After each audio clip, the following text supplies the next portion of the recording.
Martineau. L'opinion populaire.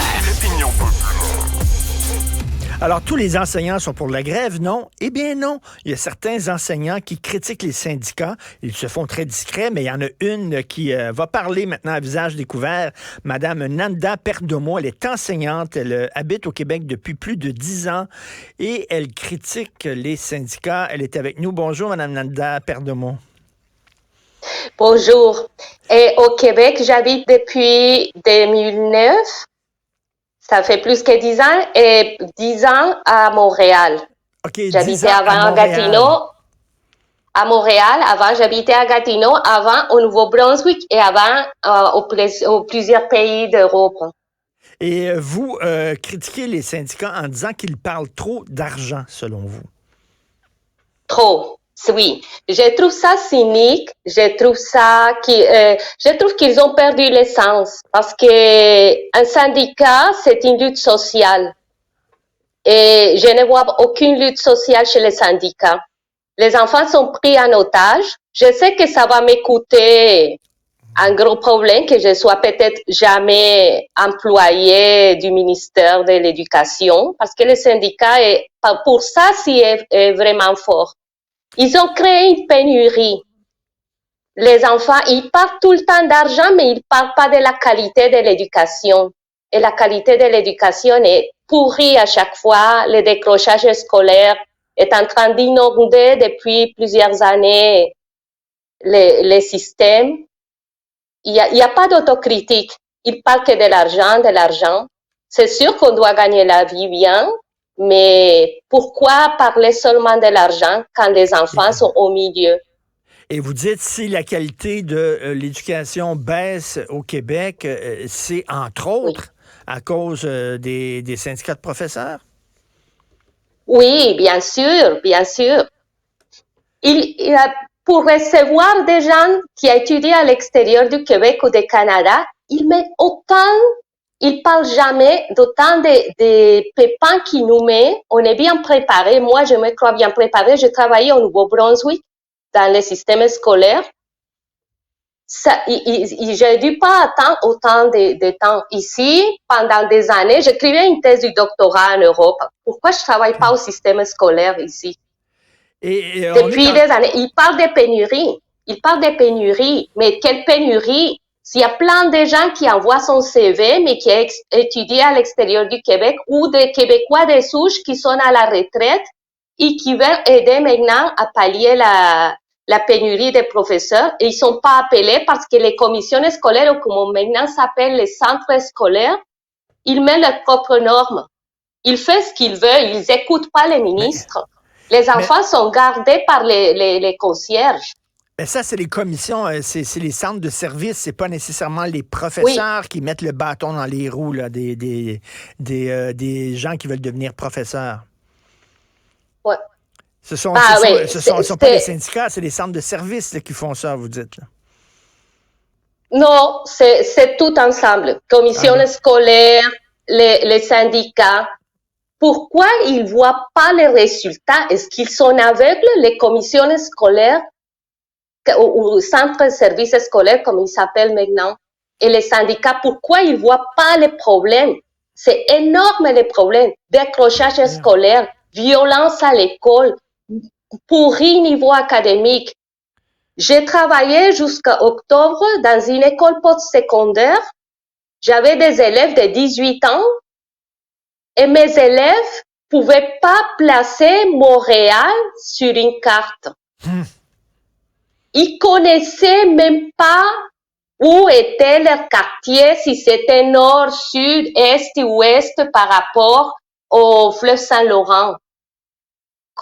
Ils ont fini l'école secondaire. Comment ils arrivent à faire ça? Mais oui, et on voit des fois, il y a des gens qui savent pas écrire et qui sont à l'université, puis on dit comment ça se fait qu'ils ont réussi à avoir leur diplôme à chaque fois. Et là, les professeurs disent c'est parce qu'on est débordé, c'est parce que on doit, le ministère nous impose des réformes qui ne fonctionnent pas, c'est pas de notre faute, c'est la faute du ministère, c'est la faute des centres de services. Et vous dites qu'il faut que les enseignants, les syndicats s'autocritiquent aussi, là. Bah, mais bien sûr, partout, il doit y avoir l'autocritique, partout. Et si les syndicats ont maintenant la force d'arrêter, de stopper tout dans l'école, les enfants sont pris en otage maintenant. Pourquoi ils n'ont fait ça avant qu'ils commencent l'année scolaire et dire au ministère, aux commissions scolaires, à tous les systèmes d'éducation, on doit déboucher les systèmes pour qu'ils commencent à travailler tous les gens qui ont un diplôme à l'extérieur du Québec ou à l'extérieur du Canada ou les profs québécois qui sont à la retraite et qui veulent nous aider maintenant dans la pénurie. Non. Ils préfèrent créer la pénurie pour se mettre en victime, plusieurs d'eux. C'est sûr qu'un prof a une tâche difficile. C'est sûr que travailler avec les enfants des autres, c'est difficile. Mais parler que de l'argent, quand il y a des problèmes énormes, quand on voit les gens qui sont en pédagogie, que Guy Nantel montre qu'ils ne connaissent même pas la géographie locale, parce que Guy Nantel l'a démontré à Vox Pop, ça c'est pas criant.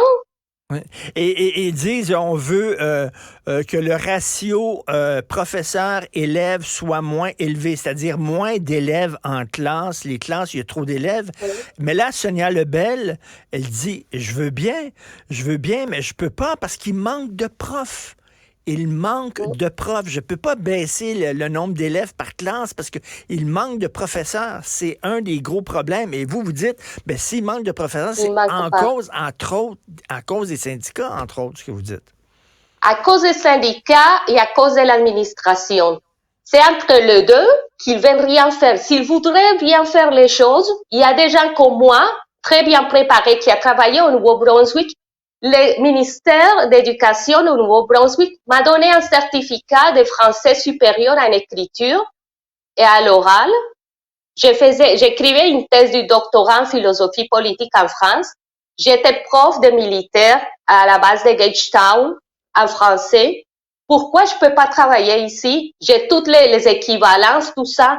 Depuis des années, j'envoie mon CV à la commission scolaire, au centre de services scolaires. Jamais une réponse. Et oui, je suis jamais, et je peux parfaitement donner un cours d'histoire, de géographie, français, espagnol, littérature. Mais qu'est-ce qu'il y a? Et je connais plein de monde comme moi qui n'est jamais appelé malgré qu'ils ont toutes les équivalences, la langue, tout ce que les ministères demandent. Mais eux diraient, les syndicats, ben c'est pas vrai qu'on demande seulement de l'argent, un plus gros salaire. On demande aussi des changements dans les classes, plus de psy, des orthophonistes, de l'aide aux élèves, etc. Donc, mais vous trouvez qu'ils mettent trop l'accent sur le salaire? Oui. Et un orthophoniste, un psychologue, un travailleur social dans une école, il passe pas toute la journée avec les enfants à l'école. Les enfants aussi ont besoin d'un prof de mathématiques, de géographie, d'histoire, surtout d'histoire. Parce qu'ici, il manque énormément l'histoire. Et donc, vous avez voyagé, vous avez habité un peu partout, et ça, c'est intéressant. Oui. Au-delà de la grève, là, moi, j'aime ça de dire, je veux parler de ça avec vous. Vous arrivez ici et vous dites, le système d'éducation, il n'est pas très fort au Québec. Il y a plein de problèmes. Comment ça se fait les jeunes sont aussi ignorants de choses de base? Et dans les pays où vous êtes allés, puis vous avez enseigné au Nouveau-Brunswick, vous avez enseigné en Europe, etc., et vous dites que par rapport à ces pays-là, à ces endroits-là, c'est pas un très bon système d'éducation. Non, pas du tout, pas du tout. Ce n'est pas du tout bon. Comment qu'un enfant à 18 ans qui a déjà fini l'école secondaire peut pas placer Montréal, sa ville, sur une carte? Comment qu'il peut pas savoir où est telle province du Canada? Il y a que 10 provinces au Canada, et plus les territoires. Les choses minimes, c'est l'essence commun. Et c'est Ils vrai, sont plusieurs, c'est pas un, c'est pas deux. Et on le voit tous les jours. Donc, oui, il y a des problèmes peut-être d'organisation de travail. Oui, il y a des problèmes peut-être de salaire. Mais la vraie question, c'est comment ça se fait que notre système d'éducation est aussi pauvre? Vraiment, là, comment ça se fait? On réussit à sortir, à se retrouver au cégep à l'université, puis en n'ayant pas des connaissances de base. Ce serait bien d'en parler à un moment donné de ça. Oui, c'est ça.